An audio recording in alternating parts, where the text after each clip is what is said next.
हे दोस्तों, आज मैं आपसे बात करूंगा गौतम बुद्ध यानी महात्मा बुद्ध की एक कहानी की। एक समय की बात है, महात्मा बुद्ध अपनी तपस्या में लीन थे।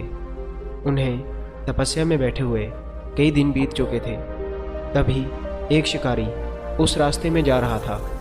उस शिकारी ने महात्मा बुद्ध को पहचान लिया। शिकारी ने महात्मा बुद्ध के बारे में बहुत बढ़ाई सुनी थी, किंतु वह महात्मा बुद्ध की बढ़ाई से संतुष्ट नहीं था। उसने परीक्षा लेने के लिए सोचा।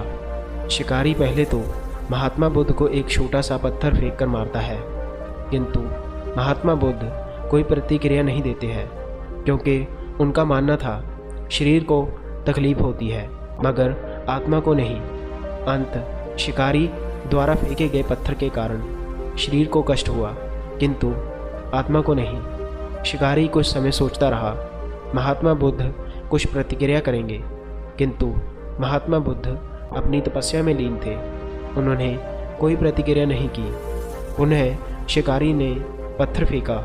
वह पत्थर महात्मा बुद्ध के आँखों के ऊपर लगा और उस जगह से खून निकलने लगा।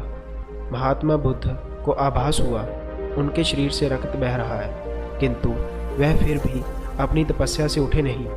शिकारी को गुस्सा आया और उसने पुनः एक पत्थर महात्मा बुद्ध की ओर फेंका।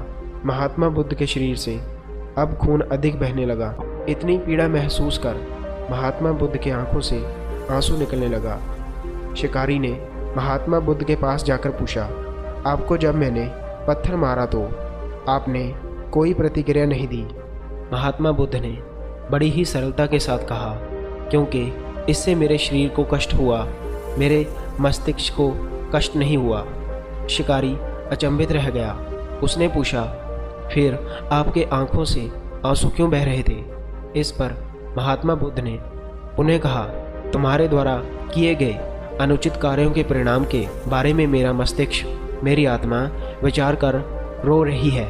तुमने इतना बड़ा पाप किया है, तुम्हें कैसी सज़ा मिलेगी? बुद्ध की बातों को सुनकर शिकारी महात्मा बुद्ध के चरणों में नतमस्तक हुआ और उसने क्षमा याचना की। महात्मा बुद्ध क्षमाशील व्यक्ति थे। उन्होंने तुरंत शिकारी को क्षमा कर दिया और आशीर्वाद दिया। वह शिकारी महात्मा बुद्ध का आशीर्वाद पाकर एक महान व्यक्ति और साधक के रूप में जीवन व्यतीत करने लगा। Thanks for watching this video. Bye bye.